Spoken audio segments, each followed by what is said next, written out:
Live. Hi, good afternoon. Right. Well, anybody who was there on our panel earlier today with Small Business Britain and Lloyd's, we did a panel earlier. Loads of questions, same as we had last week. Way too many questions to cover on the day. So, as we promised, we would take some of these questions, and the team have given us 5 each, I think, to ask each other. So we're not well prepped here. So James, I'm going to ask you a question. And I know you're not ready for the question, but what I have got is I've got it on here, so I'm able to say when people join. So I can say hi to Drew. Nice to see you, Drew. We've got a few other people joining, which is lovely. That is very nice, isn't it? We've already tripled our viewership of our previous live Instagram, which I think is a result, and we should. And now we're all about celebrating successes, aren't we? Celebrate those successes. That's a quick high five. Give yourself a small business a pat on the back. That is great. Excellent stuff. Right, well, without further ado... I wish I had a question which is highly linked to that, but I don't. So I'm just going to go for a completely different direction. Okay. Right. Hit me. Okay. It just says, a business plan for a founder juggling social media marketing, SEO, PR, blog writing, bookkeeping, all at once. We all know, everyone's been through it. We all know the similar pattern. There's just millions of things to do. What is your advice? Oof, yeah. I mean, and they don't have to be, as anyone that was on the workshop this morning, they don't have to be a cheese-based business. No, there's a lot of conversation about cheese this morning. I don't really know how that happened, but yeah, like juggling. I mean, it's hard, right? Isn't it? It's super hard. That's the first thing to acknowledge. I think it's not anyone that goes, "Oh, here's a lovely, simple 2-step process that means you can juggle all these. You can do all these different things all at once and still be home in time for tea." That is hard. Like, it is really hard, but the best way to do it, first of all, the first thing about this question, it says social media, SEO, PR, blog writing, bookkeeping. That's a lot of different things. First question is, do you need to do all of those things? Are all of those things going to serve your business? Are they all going to get you closer to your goal? Yeah. Are they definitely something that your customer is going to want to hear from you? So that's the first thing. That's for the marketing ones. Bookkeeping, yes, you do need to do bookkeeping. As again, someone who has avoided his bookkeeping for a while, I promise you it's a good idea to do it and stay on top of it. Yeah. But what I would start by looking at is going, right, okay, first of all, do I need to do all these things? Second of all, can I get someone else to do some of these things? Is it possible? Enter Garry. No. But you look at those jobs and think, right, this is not really my expertise. I've got blog writing on here. There's so many great places you can go, and you can outsource for a really cost-effective price your blog writing. And we even talked about it on the call. You can AI use, certainly gets you a kickstart, doesn't it? Yeah, if you just need that, sometimes you just need a bit of a push to get going. Using ChatGPT can be really good for that as well. Your bookkeeping, another great example of something that not everyone loves, that part of running a business, but there are people out there that will do that, and they'll do it really efficiently in a fraction of the time. And that's the key here. It's all about, all those things would take a lot of time. Now, some of those things I'd be able to do really quickly, and there are other things on the list that would take me a really long time. Yeah. So the first thing I recommend is taking the things that take you a really long time and finding someone that loves doing them and is happy to do them for you, because then you can spend more time doing the stuff that you're good at, more time doing the stuff that you're going to get great results from. So again, make that list, make a really exhaustive, even if it looks really, really, really intimidating, make a big list on a spreadsheet or something like that, of all the things you got, and then decide, one, do I definitely need to do this? Let me rephrase that. Do we as a business definitely need to do this? Then, do I as a person need to do this, or could I delegate it out and get someone else to help me with that? And would that have value to the business? So that's kind of the best way to go about, about managing all those different things. And and again, we talked about this last time, didn't we? Like this time blocking, giving yourself time for the same subjects. If you're doing some marketing, do it all in one go. If you've got some tedious receipt-based invoicing and all that kind of bookkeeping-y stuff, do it all. You can tell which ones I love doing. Guess he's got to do some tedious-based bookkeeping this afternoon. Yeah, but block time for that. Do it all in one go and get it out of the way. And often, again, do it first because it's the thing you don't want to do the most. Get it out of the way, get it done. And I think that's the best way of trying to manage it. That's a very comprehensive answer. Alrighty. Okay, Garry, I've got one here for you. Mm-hmm. How do you generate traffic to your website it says with SEO, but I guess even a broader, how do you generate traffic to your website would be of value. But I'm not going to do the whole. do the whole thing. How do you use SEO? Look, I'm not going to give a lecture on SEO because I wouldn't claim to be the world's biggest SEO expert, but I've done a fair bit of it recently. But also because I think there's some just obvious quick wins. The first one is the fact that it's at the end of the day, you need fresh content, you need good content. Quality content is still critically important. You can game the system as much as you want, but it doesn't excuse for good quality content. But also, the biggest tip I always give everybody is focus on the end customer's search intents. What are they after? Don't come up with an idea. People just go, I'm going to write loads of different blogs, and as long as I write loads of blogs, that'll be fine. It's like, what's the point of them? What's the phrase that you expect somebody at the end of the day to be typing into Google that your piece of content's going to come? Because that's what SEO is. SEO is just about appearing in Google when people are searching for stuff. That's what we're talking about here. So if you don't know and you don't focus your efforts around what are they actually typing in, then all you're going to do is write, again, so loads of other content, just do loads and loads of pointless, well, it's not pointless, but loads of untargeted content that people will maybe find. If they find it, it might be quite interesting, but ultimately isn't targeted at your customer and it isn't going to deliver what you want, because you may drive traffic that isn't the right sort of traffic, or your customers just aren't searching for that sort of stuff at all. So you really need to laser focus in. Don't try and do too much. Focus in on a couple of phrases and go, right, this I know, my ideal customers, that's what they're looking for. When they're on Google, they're typing in how to help us with our content, or they're typing in how do you do SEO? Whatever it is they're typing in, you need to make sure then you focus your article around that, because then all the techniques around your metadata, all the techniques around H1s, what's in the titles, how much you repeat it, all those technical things only become useful if you know the thing you're trying to rank for. Yeah, and another good tip we mentioned this morning is use the Google AdWords planner. Yeah. It's free. You don't have to be planning on doing any ads, but you can use that to get a really good sense of what terms do have some value, what terms are highly competitive. Maybe you can make a tweak and make the term a bit longer, and maybe you'll find a really good opportunity there where there's a high volume but not a lot of competition. So every single phrase is ranked in terms of competition and volume. And if you find something that's got high volume, not much competition, it could be a really good opportunity there. I think that's a really good point. Stitchscape here on the chat says, I'm rubbish at time marking. As a creative, I struggle with that, and I just wanted to pick on that because I get it. It's actually so much. I do think it's a real challenge for creative people. Yeah. So that's why a lot of time with people with freelance designers, freelance photographers really struggle with that process of great when they're doing a job for a client. And that's the thing.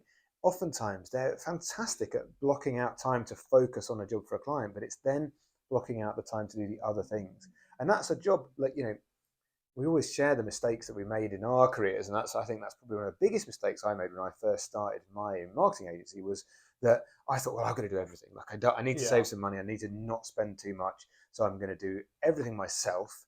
So I started out being a marketing person, and I ended up being a HR, accountant, part-time therapist, you name it, a load of things that I was frankly pretty poor at.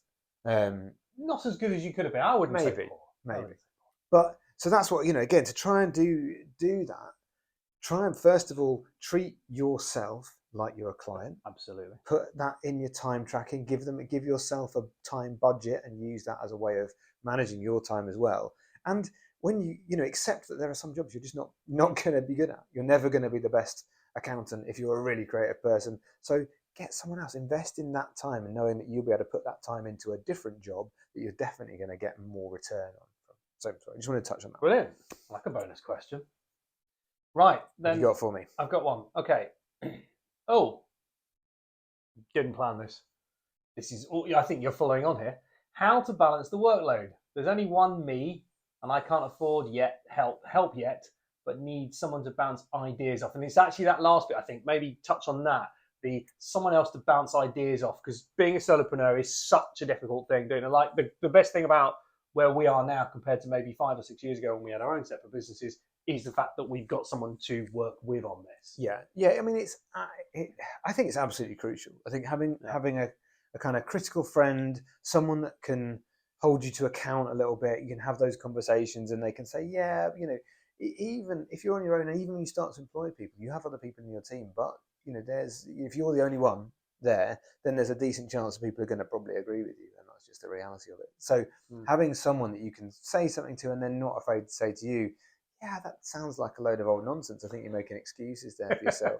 You need to crack on. That's really valuable. And I know anyone that's joined us from the Small Business Britain webinar we did this morning, and again, anyone that signs up to Small Business Britain, they were giving away a couple of hours of free mentoring. Like that, brilliant. Take that up. That is absolutely amazing. But even if you don't have that for free, we would always recommend finding someone maybe in a similar business to you, maybe with a similar audience group. People, the small business community it's an amazing community of people that are always happy to help each other out. And I think if you can be that for somebody else, then somebody else will be that for you. And I think that is a great way of having that person to bounce ideas off and help keep you moving along, keep checking that you're on the right track all the time. I think that I think is brilliant. That last bit around offering to do it for other people, because I think, you're right. The more you do for other people, the more chance those things are going to come back and you'll find someone. But actually, I found, because I did a lot of mentoring in the early days, that by helping other people, it was actually helping me as well. It actually gave me, just by meeting up with someone and helping them out, they end up becoming it becomes a reciprocal thing, and you end up helping each other. So I do think, reach out and help other people in the end helps you as well. Speaking of which, collaboration. So this is that we're talking about collaboration. How can we use collaboration to help us get more customers, to get in front of more people? Oh, look, I think the key thing with finding good collaborations is actually don't focus in on the business you're going to collaborate with, but focus on their audience. Because what you want to do is collaborate with people that have a similar audience to you. And I give you a prime example. It's fresh in my head because it's the thing we've been doing quite a bit of recently, which is we've been building some relationships and collaborations with some accountancy firms, which might seem like a really odd thing for us, basically a marketing and business consultancy. Why are you working with an accountant beyond your own accountant, obviously? Why would you work with them? Because if you actually look at it, we've got almost identical audiences. We've got small business owners who find certain elements of what they do a real struggle. It could be that they struggle to do the bookkeeping. It could be they struggle to do their marketing. It could be they struggle with business efficiency. Things that we can help them with or accountants can help them with. So when you think about collaborations, the place to start is to look at the audiences of those people and go, right, who's got a similar audience to me? Brilliant. I'm going to look at them and I'm going to see how we can help each other. And then once you've identified them, then start and open a conversation, because most people, when you go and talk to them, will be perfectly open to it. We found this a lot. As long as you go in with this is how I can help you approach, rather than I'd like to collaborate with you because I want to talk to your audience. I want to get to your audience, please. Please sell me into your audience, and here's a 10% referral. Now that might work, and I'm not saying collaborations with sales agreements, stuff like that.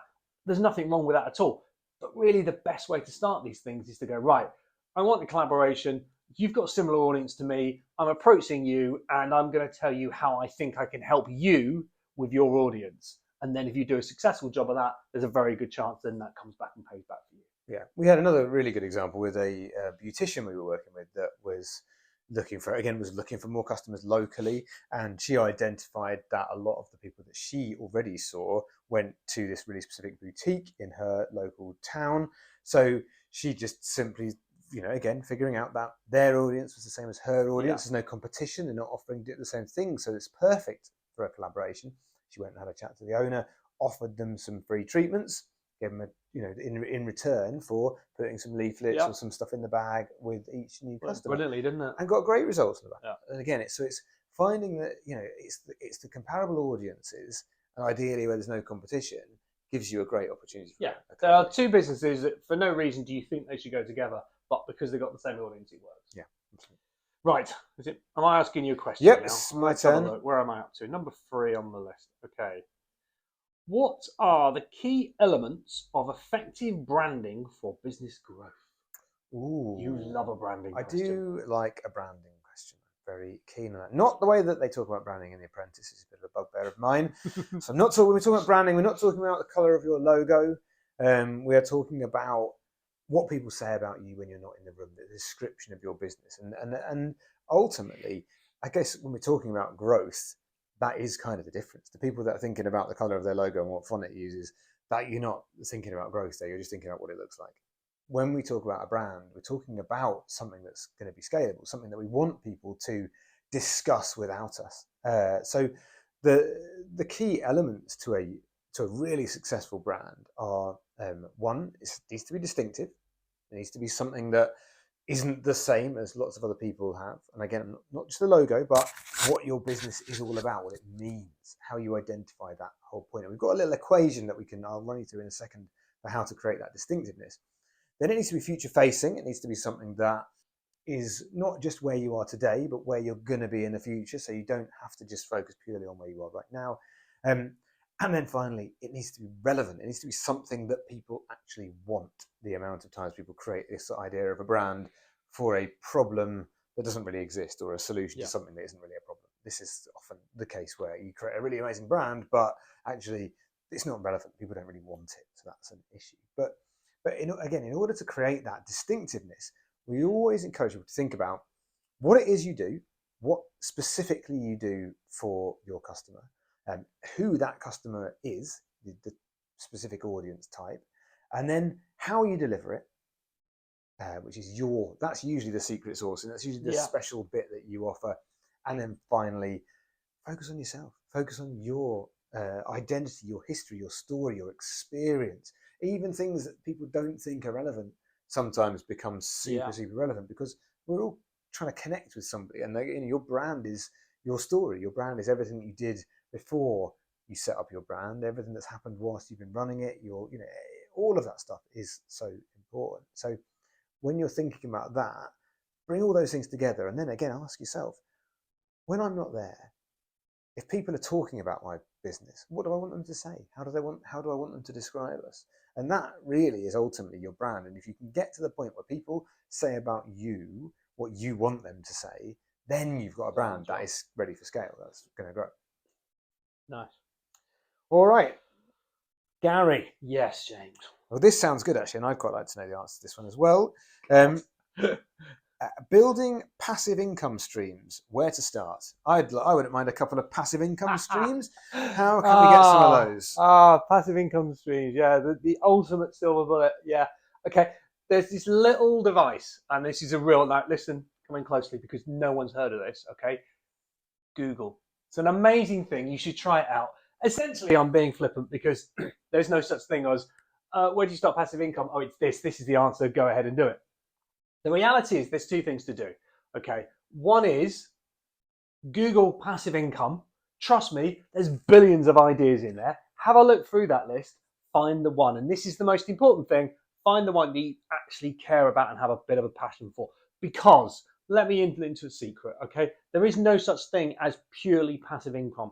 Even to start up a passive income, even if it runs itself eventually, which some of them can do if you're really good at it, you have to put effort in to get it going. So you've got to be prepared to put up with that. Okay, that's a reality.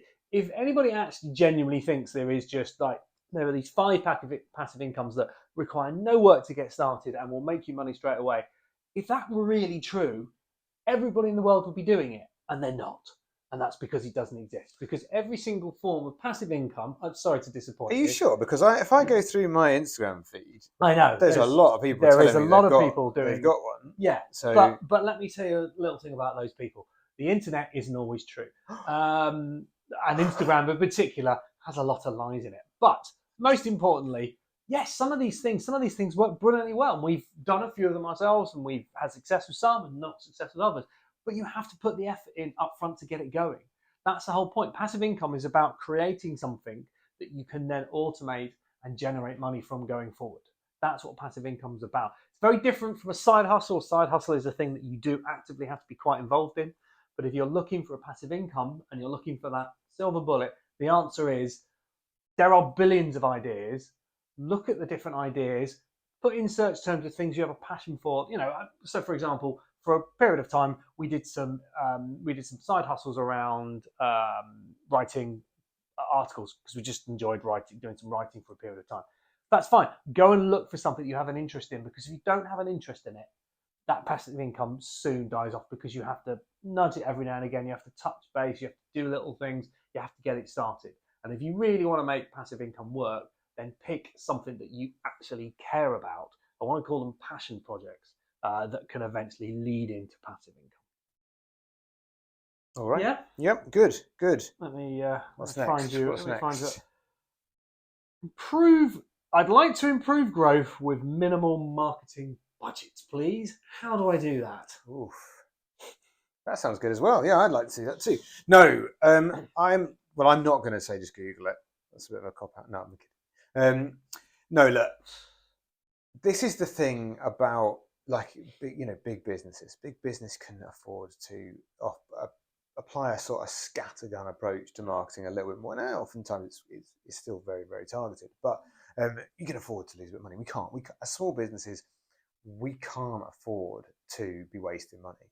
And so we've got to think about the most cost-effective places to spend our money. And we do think you do need to spend, you're going to spend your time and you're going to spend your money. And both of those things are equally important. You shouldn't ever value your time less than you value your money. I think that's something often a mistake small businesses make, is they think, well, I'm going to put 3 days of my time into this, but heaven forbid I should put 20 quid into Facebook. Yeah, it's unbelievable, isn't it?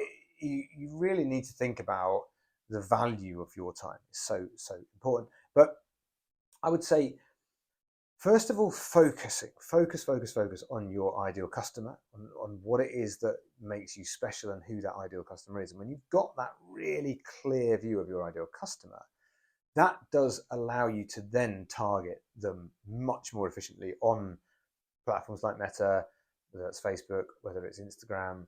It allows you, potentially go back to Google.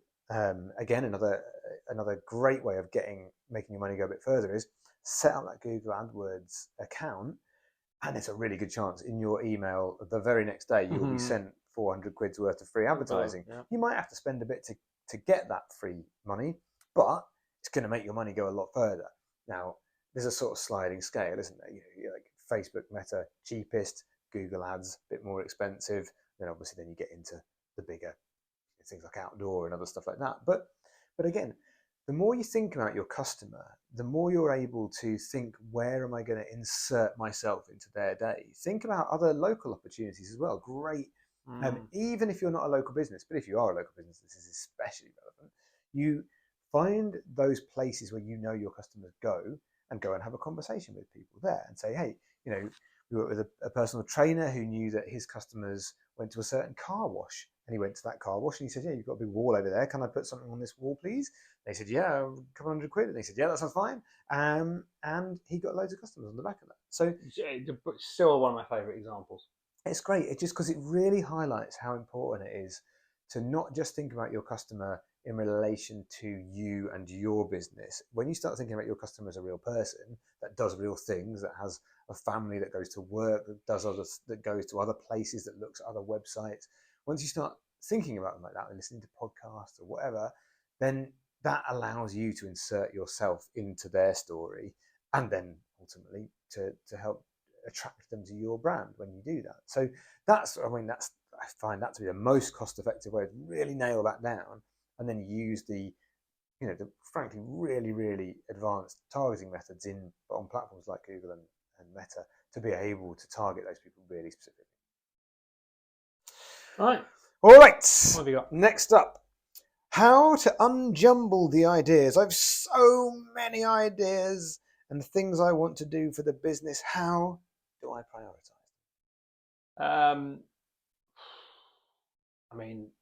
I feel like this is one we talked about last week and probably earlier today, and it's one we'll continue talking about, because for all small business owners, it's one of those ones that's always hard, and there are just a million and one ideas. And we always joke about we've got this ideas drawer. It's a mythical thing that you can open up and put things away so you can focus. But the whole point, it sort of follows on from your point a minute ago, which is it's all about focus. It's all about, you've got 101 things to do, but which ones are actually going to get you to where you want to be? And that's why we always start. We start nearly every single workshop with asking people, where do you want to be in 12 months' time? And I'm not going to go, right, give me an exact figure of this, give me, where you're going to be physically, or whatever else. It is just a case of going, if you've got a warm feeling in 12 months, no, that's childish. If you've got a warm feeling in 12 months' time, what makes you feel good? Why are you feeling happy? Why is there a smile? Why when I say to we sit down 12 months ago, how's your year been? There's a smile comes on your face. Why is that smile? Tell me the reasons, the emotions behind that, why you're feeling that, and then we tie everything back to making sure you achieve that. So you've got this wonderful Emma on the panel earlier talked about mind maps, and I do love a mind map. And you can do a massive mind map about all these amazing things you could do. And then what you do is you look at that mind map and you go, that'll help me get to that smile in 12 months. That'll give me that smile in 12 months. That'll help me make that smile. That'll help me make that smile. I want to do this stuff, but it is not guaranteed to give me that smile in 12 months. It might give me that smile in 24 months, or it might give me that smile in 2 weeks, but then disappear. So actually, these are the 4 things I focus on. And that is so, I cannot emphasize that enough. The quicker you do that process, the easier you'll grow your business. Because when you're trying to do all of this, you will do all of them really, really badly. Well, and if you just try and do 4 things and you do them brilliantly well, you will grow your business much quicker. And those are the 4 things that are going to help you achieve your smiling status. Smiling status, I do like the sound. What do you think? Your smiling status. Yeah, it's hard though, isn't it? Anyone that's set up their own business, anyone that's doing this, is probably a kind of problem solver, a person that comes up with ideas, a person that's got things they want to do. Even if you're not like a creative in inverted commas, there is a level of creativity that goes into creating any kind of business. And so inherently, that means you're good at coming up with ideas, which means inherently you're going to be bombarded with new, exciting things you could potentially do.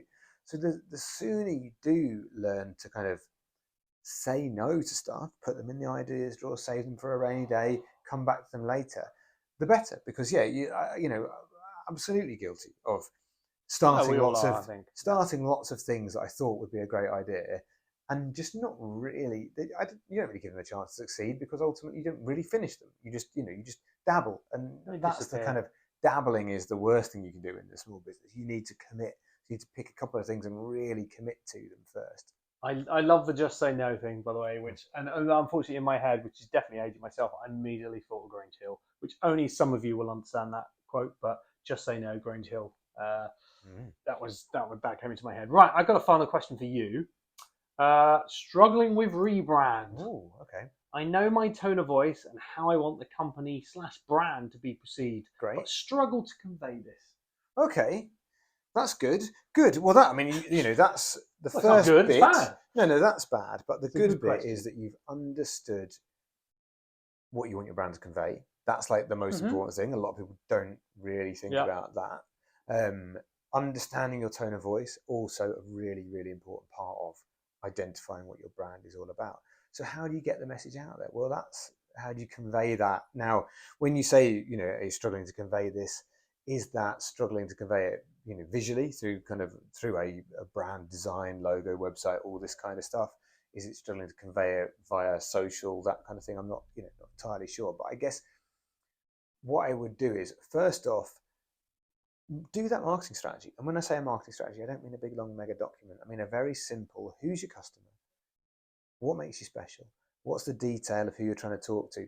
We often use, when we're talking about how do we get got a tone of voice, but how do you articulate that on social or something like that? We often use pick a celebrity or pick someone else that we like the sound of. And we think, well, that's I want my brand to talk in kind of the same way as they talk. And that's really useful, especially if you're thinking of going to get an expert on board. Now, again, I would say if you've got those things in place, that puts you in a really good position to go and get a designer involved, get a social media expert involved, get someone that can help you out a little bit with some of that stuff, because they love it when you come to them with a really clear, I want you to articulate this is the story, this is the tone, this is everything about what I want it to say. And then they will come up with some really great, really insightful stuff. But trying to kind of do that yourself can be really difficult. And if you just go to someone and say, I've got a brand, it's for a cheese shop, and I want it to be kind of yellow, please, then you're going to get a load of cheese logos. But if you go there with a really clear view of what experience you want to give, what you want people to feel, how you want people to describe you, then you're going to get better results. And then you start thinking about that in your copy as well. So your website, how much, what copy am I going to write? How's that going to articulate the brand? Just make sure that all that stuff that you said, you've got this kind of idea for how I want my brand to be perceived.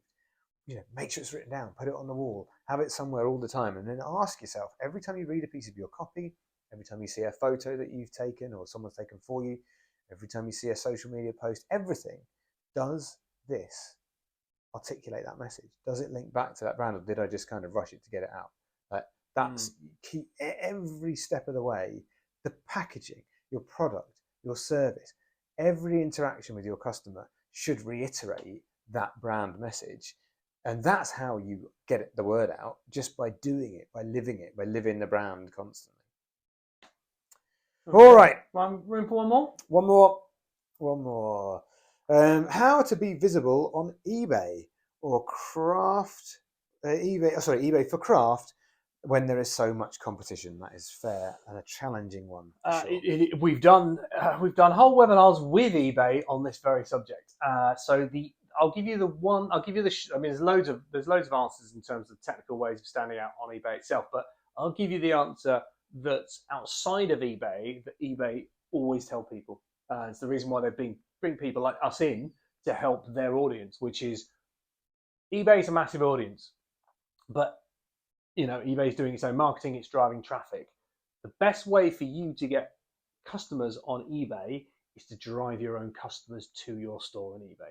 If you have set up a business and you're relying 100% on eBay to drive all the traffic to your business, you will not stand out and you will struggle. The people who do brilliantly well on eBay do it by, and I say eBay, we'll use eBay because it's the example there, but this is exactly the same for Etsy. This is exactly the same for Amazon, even more so for Amazon. I've got an Amazon example in just a second. But the more you can drive your own traffic, the better you'll be. Yes, if they come onto the eBay site, there is a chance that they will then go and have a look at other stuff on eBay. But that's the risk you've got to take. You've got to back your product. Once they've seen you, you've done your job. Your job is to show them a good product and attract them to buy with you. It's getting them there. So that is all the other things we talked about in all the different places in the past to do with the different channels, understanding your customer, driving them, finding out where they are, and driving them your own traffic, like it was your own website. Okay, so that's the number one thing. If you want to stand out on eBay, you drive your own traffic. That is how you stand out. The second thing is actually a thing we talked about in the panel, which was we talked about it's better to use, it's better to get more out of existing customers than it is to go and find new ones. And that is very much the case. And it's an age-old problem that people on Amazon, eBay, Etsy, etc., Folksy, all those different type of platforms all have the same problem, which is they're not really your customers. Like they're buying from you, but they're buying from Amazon, really. And the best way to do that is all about the follow-up. It's all about what you can do. And this is really so important for product-based businesses. In the last week, I bought a product on Amazon, but it was a relatively small business that was selling. Small business champion. Because there are loads of small businesses on Amazon, and I specifically found a small business that does these specialist. They're basically pads for your thigh when you've got a bit of a problem. You've got an injury, got a bit of an injury. Went on there, found a really, really good one for that, and it came with a bonus, which was free ice gel that went inside it. Fine, brilliant, absolutely wonderful. But within the packaging, great. First of all, really nice packaging, arrived quickly, good customer service, tick, all of those things, all those ticks. But then there was a little leaflet in it, opened out, a little nice-looking, attractive leaflet that just said, "We value your custom. We are a small business, even though we're selling on Amazon. And ultimately, if you'd like to get a free gift, email us at this address and talk to us." And so I did that. They captured my email address. They asked permission if I could be added to the mailing list, and they asked me if I would do a review on Amazon. So by just putting something into the packaging, you can start to encourage that customer to come back and become a customer of you as opposed to just a customer of Amazon. So I think that's, in terms of how can you stand out, one, drive your own traffic, two, make more of the traffic, the customers you actually get. Great points. And I was just going to add on there, especially on the subject of how do you kind of stand out on eBay as well, or any crafting business really. Again, you've got to articulate your product, but you've also got to think about the pain of your customer. What are the concerns that they might have? What are the bad experiences they might have had in the past? People always talk about, my material is all sustainable. My material is better than all the other people's material on there. But actually, the truth is, it's really hard to tell. Especially on something like Etsy. Is this made, by an artisan person in a hut somewhere in Manchester, or is this made in a hut somewhere very, very, very far away? You don't always know. The customer doesn't always know. So you've got to answer those questions that the customer isn't actually ever going to ask you. So think about, how do I know it's going to be the right size? What will it look like? What will it look like in my room? What's it made of?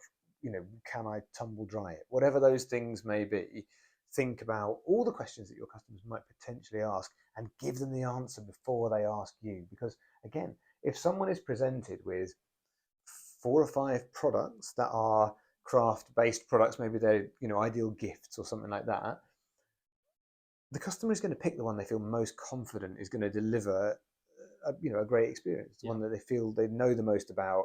They don't want to have to do a lot of back and forth. They don't want a lot of faffing about. They don't want to come and it be wrong. So give them as much information as you can about your process, as well as doing all the other things that Garry said there. There we go.